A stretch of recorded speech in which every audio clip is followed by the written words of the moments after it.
One of my favorite whitetail habitat improvements is switchgrass and planting switchgrass. Switchgrass is a very powerful tool for not only growing some grass quickly and offering that structure, but providing actual deer cover in open fields, ag fields, areas where you want to reclaim and start promoting some wildlife cover. So it's not just about whitetails. This switchgrass right here is only a summer old, and it's already full of rabbit pellets, and you know, really excited about that because there's not much structure out here for rabbits, deer, pheasants, anything. And so to see this being this effective that quickly just goes to show how important switchgrass can be. Switchgrass is the only grass that you should be planting for deer, especially when it comes to September, October, November, December, January, February, March, the cold season where you actually need cover, where deer need cover the most. Yeah, if you have big blue stem, little blue stem, Indian grass standing tall and strong in June, July, and August, that looks pretty cool. It's really pretty out there, but it doesn't do much for when you want to shape the herd, mold the herd, create a QDM herd, a balanced herd. And of course, if you want to hunt that herd during the hunting season and during November, you want grass that's going to stand tall all winter long. I go to far too many CRP fields that are full of mixed grasses. Mixed grass is not a diversity. It's still just grass. It's all grass. There's no food for deer. And if it's laying flat this time of year, in January, February, and even into March, then it's really doing nothing any good, no wildlife. So switchgrass is very easy to plant. It's not real soil specific. This area, we're using some of the bench systems that's located in this fallow field area. This area and this valley has been fallow since the 50s, so for many decades, and this is what's grown.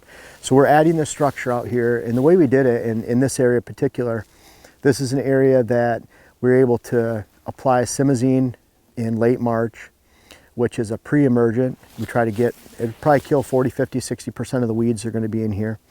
Switchgrass does not emerge and germinate till the soil temperatures hit to the mid to high 50s.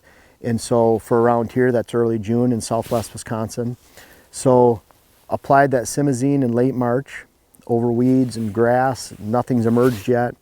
We had limited weeds coming in April, but there's still some green showing up. When that green showed up and we got those grasses into that 8-10 inches high and no more, we sprayed with glyphosate, 2 quarts per acre on generic Roundup, and we took care of those weeds. And then we were still able to get another spraying in the end of May and take care of every weed that was showing up till that time.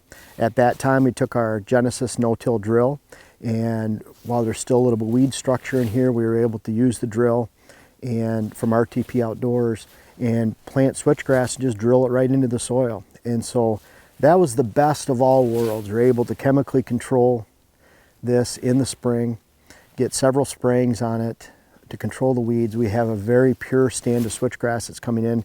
Switchgrass will outcompete anything eventually, but eventually is a key word. When it's young and growing, it cannot tolerate any weed pressure at all. So if the weed pressures it out, it will die, it will shade it out, it will kill it.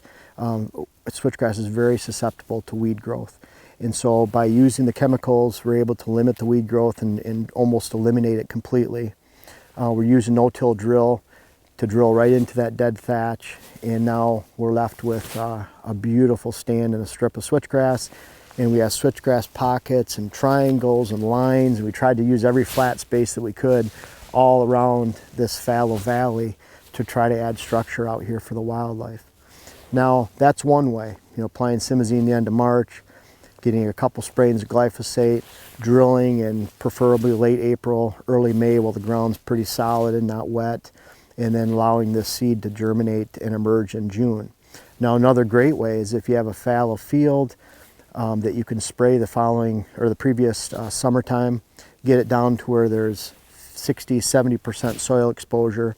Maybe after a last cutting of fresh hay that you want to convert to switchgrass, where you have a high percentage of soil showing going into the wintertime, maybe even a standing bean field that you know is going to be picked clean, a harvested bean field or a harvested corn field, anything that you have a lot of soil being exposed, and then taking that soil exposure into the wintertime. When that takes place, great scenario for coming in here in late January, February, and just simply broadcasting. And we're using about 6 to 8 pounds per acre of switchgrass. If it's a screening strip like this where we expect deer to not necessarily bed within it, but alongside it, you can use 8 to 10, but no more than that. But you can frost seed and just simply broadcast that seed right on top of the exposed soil. Might even be a little bit of snow at that time, which is a lot easier. You see where your seed's going to lie. But you put that seed on the ground. You still spray simazine in May or in late March. You can still get a spraying of glyphosate when those weeds emerge in April, and you can still get another spraying in early May if your soil temperatures haven't approached 56 to 58 degrees.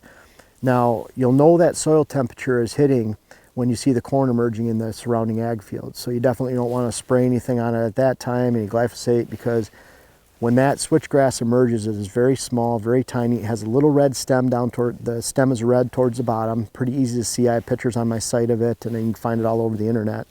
But you definitely want to keep your spraying at least 3 to 4 weeks earlier than you would anticipate your switchgrass germinating.